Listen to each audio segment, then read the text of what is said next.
just want to start out by saying, yay you for showing up to do something like this, because you're already doing one of the most important things you can do in midlife, and that is surround yourself with other women and put yourself into a growth mindset, which is what we're talking about here today. And so part of that is trying new things and putting yourself into new spaces and places.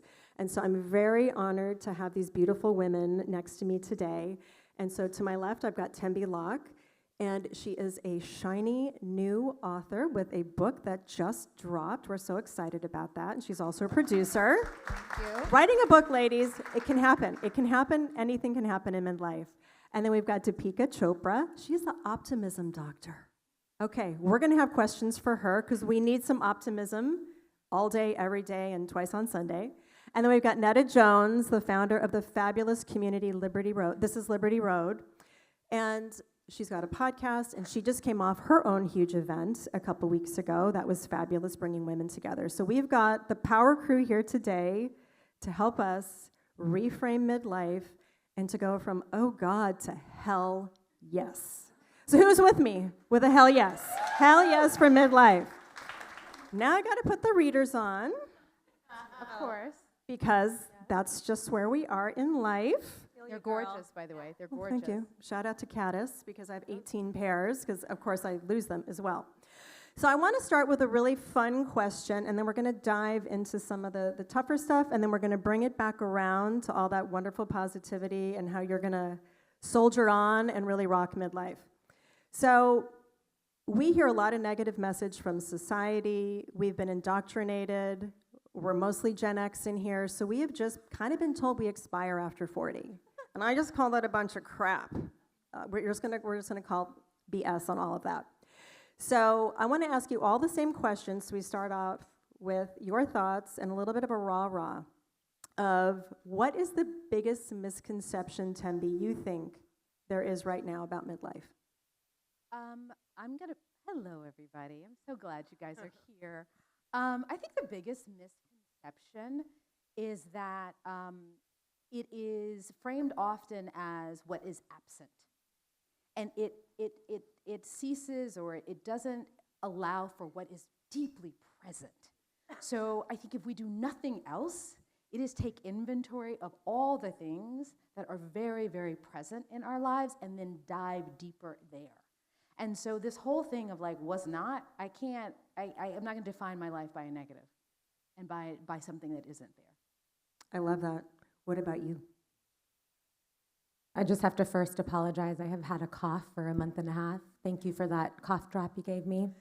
Hope this doesn't, I'm not like hacking up a cough that's distracting and taking up time, which it's doing right now. The myth that I think with this time is that it's a decline. We hear that a lot, that it's, how about all of you? I'd love you all to actually just take a moment and think about, like, what do you imagine when you think of the word midlife? Do you think about crisis, a red convertible, being surrounded by self-help books, a breakdown? And actually, I'm here to tell you that as an optimism doctor, and this is something that I study a lot, the science actually paints a very different picture. So I don't know if you guys know, but we studied over 130 countries, and happiness is actually put on a U curve. So you visualize this letter U, and obviously it's up here, it kind of goes down, and then it comes up again. And what they have found is that in your 40s, there's that lower point and decline, and I'm here to tell you that is me right now. But the exciting and hopeful piece is that what they found is actually there's a sharp incline in your 50s. And so I have a brand called Things Are Looking Up, and I can't help but think of that phrase when I see something like that. This whole time that we call midlife, and I put these in little, what are these called? Bunny ears, or air quotes, bunny ears, air quotes. Is basically, it's not just defined by age, it's a feeling, and there's a lot of changes that happen, obviously, which we'll talk about biologically, psychologically, circumstantially, but it is certainly not a breakdown, it is more of a breakthrough. So I know we'll get into that more, I just want to dispel that myth. There's actually a lot happening neuroscientifically in our brains during that time that really aids us in more positive mood, which is, I think, really counterintuitive to what people think. So break through, not break down. I like that. No one's breaking down here. But if you are, it's okay too. Yeah, exactly. Then you're in the right place, and I'm here for hugs as well. Nada, what about you? I got to see firsthand, I was working with female founders in the early stages, and I got to hear women say to me, I think I've timed out, the technology gap is too big, don't really have anything to offer anymore. So my answer came from looking out and listening to other people. And what I saw in these women was that they were actually coming in to who they were. They knew more about themselves, who they wanted to impact, what they wanted out of life. So they informed me in how I viewed midlife. I was like, no. I actually see very clearly what you can't see, which is that you have so much more to offer. You are not done. There is, in fact, a breakthrough. This shouldn't be defined as a negative. And so watching all of them is really what led me to want to build a community around women in midlife. I love that. And I've seen that too. And we know too, and we're going to talk about this with one of my other questions with you, is that sometimes it's very hard to see our own brilliance and to get to this wisdom. So that's why it's actually imperative that you show up in spaces like this and surround yourself with women, because I like to say, one day you can feel like Beyonce, like, hey, everything's going my way. The next day, you're just simply cray. And that's when you need your women, you need your girls to pick you back up and remind you that you got this far and you're going to keep going farther. All right, so there's a couple big things, some themes we're going to talk about today. Midlife, we know a lot of things hit us at this time. We've got menopause, we're going to be talking about health later. We're going to talk about empty nesting, although Tembe has a new word for that that's going to make us feel better about that. We are rediscovering passions. Maybe we're thinking about ourselves for the first time because we've been caring for a lot of people. We continue to care for a lot of people. So we're going to hit on a couple of the biggest things hitting us right now, and then we're going to loop it back into some really good, juicy advice from these gorgeous women. So Tembe, got to put the glasses back on. She just wrote this book, Someday Now. So excited for you, and I can't wait to listen to it. It's an audiobook. And so she has come up with the term re-nesting, and I love this phrase. And so my first question for you, Tembe, because this is where I am right now, and I think a lot of you are. I've got a 20-year-old who's in college, and I've got two twins who we're doing the college thing right now. I have never cried so much in my life. And I'm like, how do we honor the grief of this time? Because my husband does not understand. He's like, get over it. They're out of the house. I'm like, but I birthed these babies. And I'm just sad all the time. And it's actually impacting my work, and it's really shook me in a way that I didn't think was going to shake me. Thank you for this question. It is the low-key, unspoken thing in the room as a mother, as a parent. But I also see even my friends who are aunties who don't have kids, they also experience the grief when a child is really leaving their childhood. And if you're the parent in that situation, I think we have been taught, or we have normalized, like, oh, they're out of here, they're gone, it should all be just good. And if we know anything about life, life is rarely just one thing. And so one of the things that because my background, for those of you, I'll just share, I have loss in my background. I lost my first husband. I was a solo parent, so I know grief very intimately.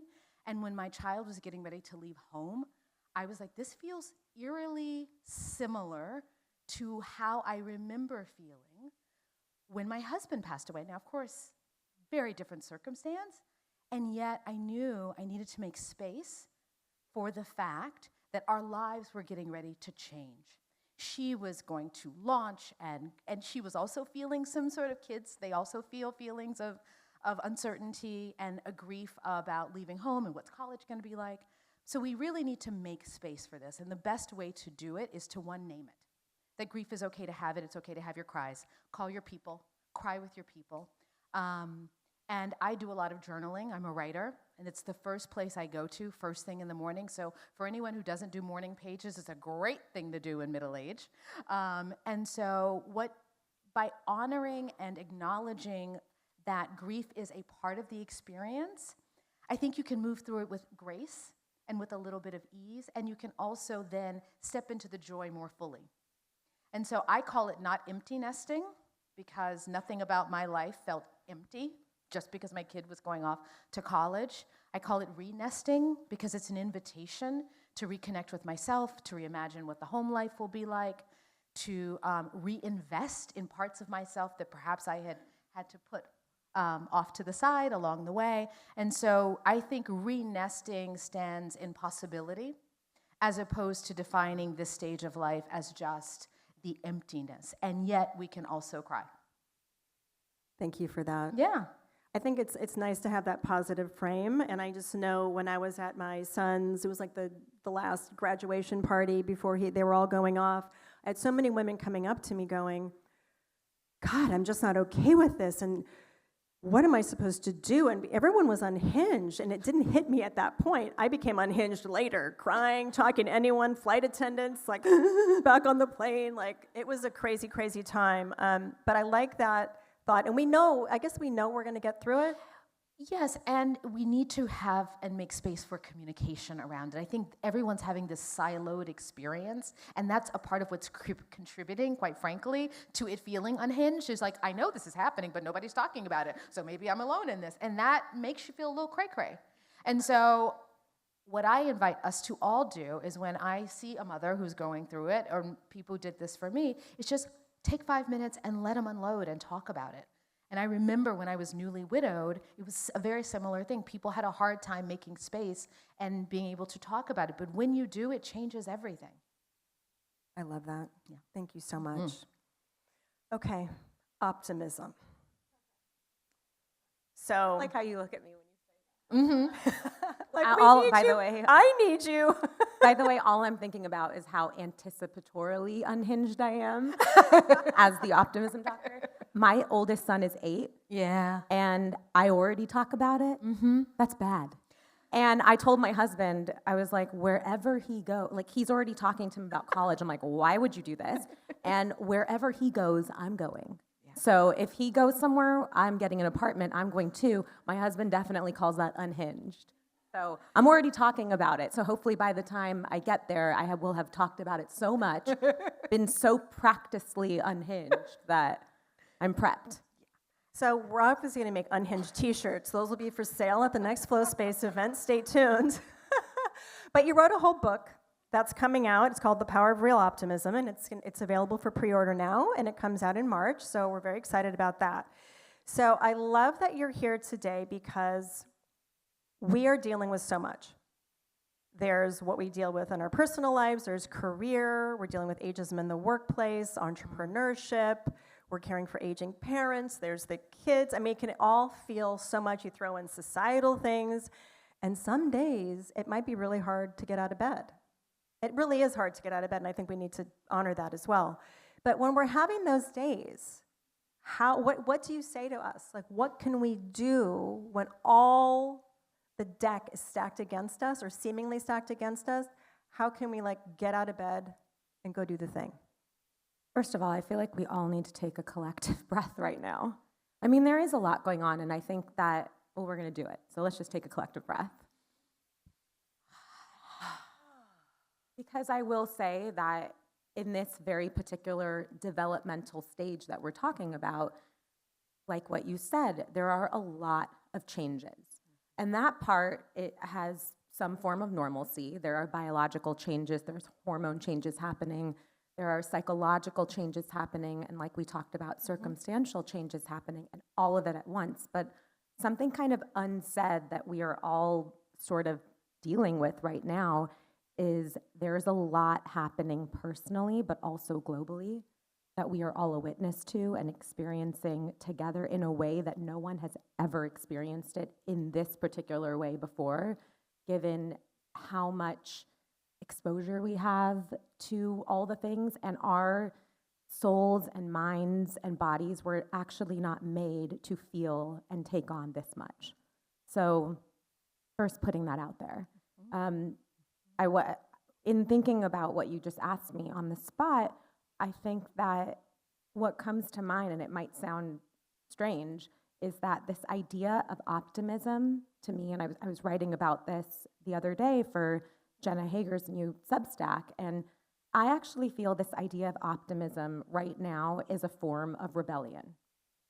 And I would invite everybody in this room to rebel loudly, optimistically, because what we have stacked up against us right now is one thing. And I think just like what Tembi said, labeling it, normalizing it, really being compassionate about it. I have so many girlfriends who are young moms or moms with young kids right now dealing with so much for the first time ever, seeking out medication and therapy and all the things that were sort of there that maybe they didn't feel that they needed to tap into, but there is just so much right now that feels overwhelming. That what I will say about it is, in spite of everything, we must remember that imagining and thinking about and fantasizing about the things that we want out of life and what we want to experience more is not an indulgent thing. It's actually really powerful, and it can actually change the physiological sense of our bodies. And learning about how we may have these things stacked up against us, but actually from a neuroscientific place, you actually have a lot going for you.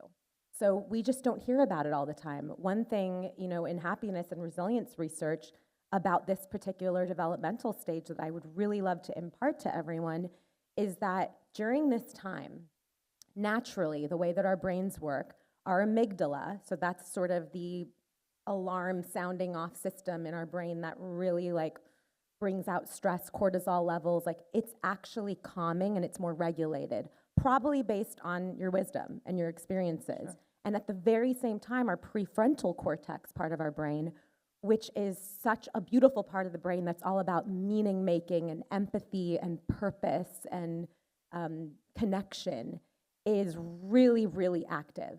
So to go into this time that you're in, also knowing that you are armed with tools naturally, you just have to learn how to utilize them.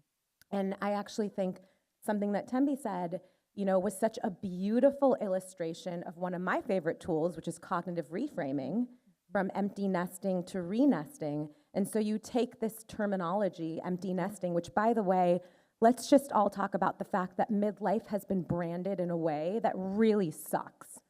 And it needs a rebrand. And who other than the people in this room to rebrand midlife? Literally, come on. So learning, arming yourself with education. We know more about the brain than we ever knew. We don't know everything, but all of you have a right to know it. You actually have a lot going for you. You have a lot on your side that's optimistic. That U curve is going up. There's a lot of hope to be had.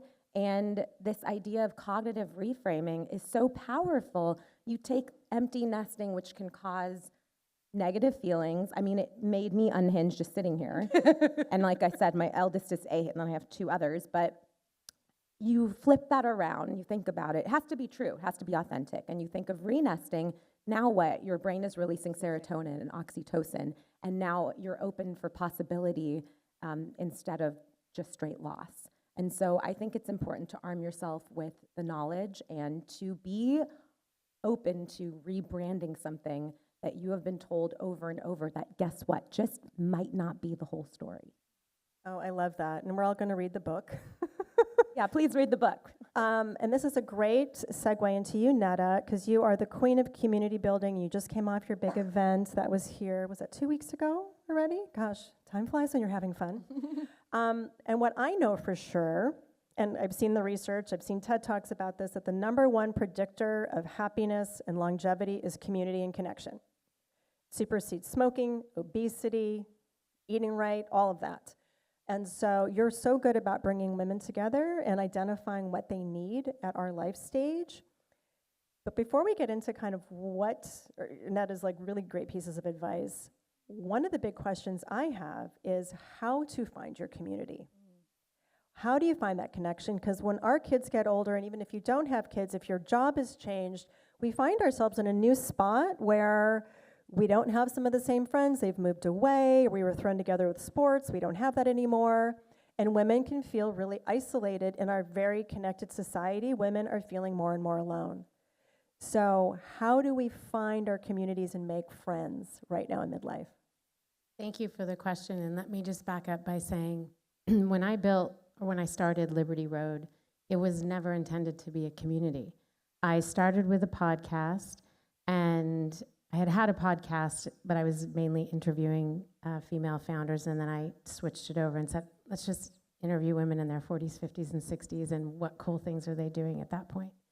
Then we had our first event, which was 2.5 years ago. At that event, that's when people started saying, this community, I want to be a part of this community. It's what we're doing here today, looking around the room and saying, more people that look like you, more people that act like you, more people that are open like you.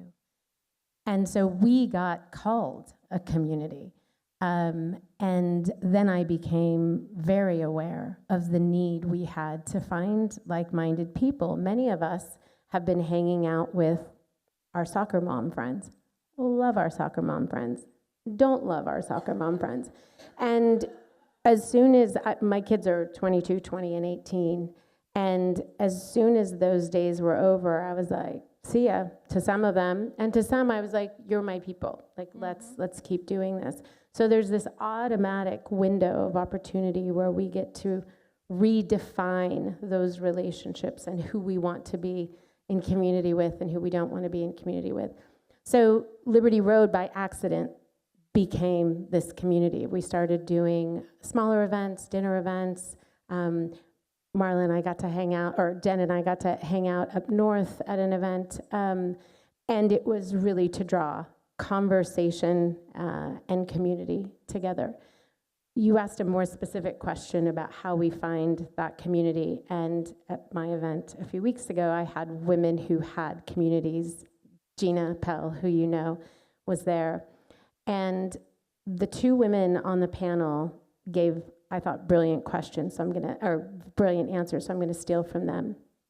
One talked about going into those places ready to serve and give. It's not a transaction. If it's a transaction, it's networking. If you're there to build community, you're giving. So go into, it can be a community of 3 women having coffee, or it can be a big event. But go in with a mindset of serving. You'll find your people, I promise. And the other thing they said is really be strategic about what it is you're trying to create. Are you looking for friendships? Are you looking for job opportunities? What are you looking for? And both of them do this very same thing. They built a database going on LinkedIn and saying, these are the women that I want to connect with. Now, they were both doing it for professional reasons. And they just started to show up on their social media, being in the same room as those women, introducing themselves, telling them how they could serve them or support them first. And then years later, they would find themselves in those circles. And the 2 women that were on the stage with me, I myself had experienced that with them. Gina I had known for 10 years, and this was the first time I'd ever asked her to do something.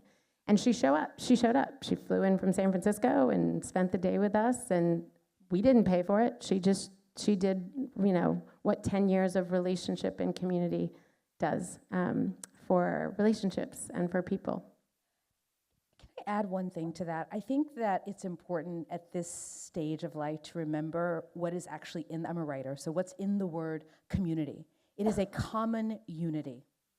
And I think when you are in a space and you see a common unity with someone, I'd like to have us all leave this room, leave this conference today, knowing that when we meet another woman in common unity, that we offer the service of offering that woman some moment of uplift. You have fantastic shoes. I love them, right? They are. I see that beautiful smile you have. That's an offering right away. I just met you. And so in that, it opens the door to receive perhaps that back. And that begins the conversation. And I think it's something as simple as walking into a room and offering something positive, something uplifting to another human being. And then that opens your heart and their receptivity that the same will come back to you. And that's the beginning. It can be super simple. It can be cute shoes. And I think that we really need that uplift at this stage of life. We want to be seen and we want to be validated. And we can open our hearts to that. I love that you said that. It's 'cause true. It can be really easy. And we don't have a lot of time left, and I could talk about, find me later. I can talk about finding in community and connection all day long. But just to highlight your point that you made, that it's absolutely possible. When I went out to do all the work that I'm doing now 4 to 5 years ago, I have met, well, all these women here, the women running the show here, the most incredible women. And some women I've met across the world, across the country, that I've never met in real life. We do Zoom coffee dates. We check in on each other. We send each other voice notes. So it's absolutely possible. So just have faith that you're going to find the most amazing women. In closing, I want to ask each of you one of my favorite questions that I ask on my podcast. Because I know some women here are like, oh, they're up there, they're doing this thing, maybe they're so much farther along, they have it all together. We do not have it all together. We're going to get the unhinged shirts. Remember that? So we do not have it all together. But there are women in the audience right now who are like battling fear and uncertainty, and they know they've got something deep down inside burning within. What would you tell them, Tembi, to help them take that first step? So at 45, I looked up and I thought, I will have something I want to say. I want to write a book. I was an unpublished. I hadn't even written an essay anywhere. But I said, I'm going to write the best book I'm capable of writing today. Period, end of story. One sentence after another sentence after another sentence. And that book put me on the stage right now. So anything is possible. You take it in small bits. You don't have to let perfection be the enemy of good. And then I also am a firm believer that if you have a deeply held dream, find 2 people who will hold that dream with you. Do not dissipate the energy by telling everyone and their cousin what you want to do. Keep it close. And then hold space with them just as you will hold space for them for the things that they want to do. And then literally put your head down and do the work and keep looking up for the light seekers and the light makers along the way, but hold true to that dream for you. And it is truly, truly possible. I went from a underemployed solo mom, actress, to a published author, and I'm a television producer now. And that is because I said to myself, do the best that you're capable of doing today. And I think we so often as women want to start with a polished, perfect end in mind. And I'm so much about process.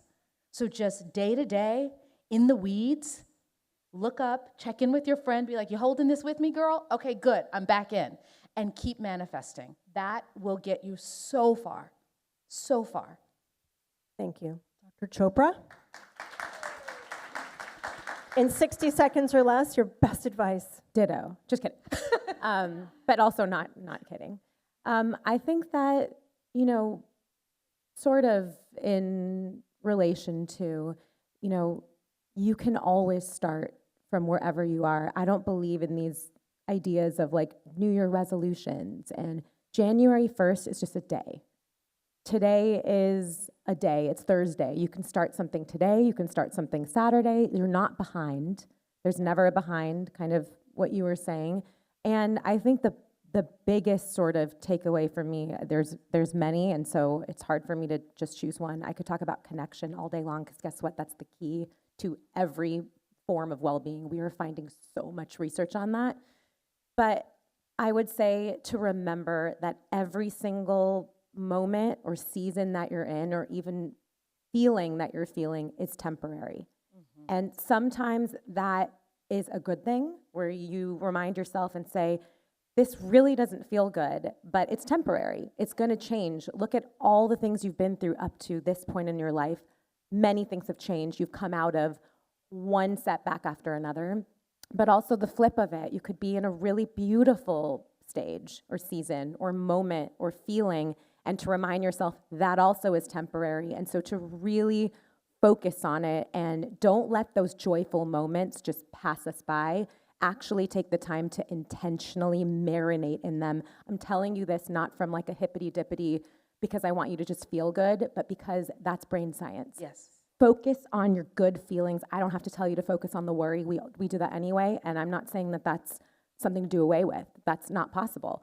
But focus intentionally when you feel really good and ask yourself, what am I feeling right now? What does it feel like? What does it taste like? What does it smell like? What does it sound like? Keep yourself in that moment to train your brain to look for more moments like that. I love that. Okay, Netta, close us out with your best advice. So I think a lot of us hear this idea of like, okay, what's your purpose? Go out and find your purpose. And I think that's an overwhelming word and an overwhelming sort of activity.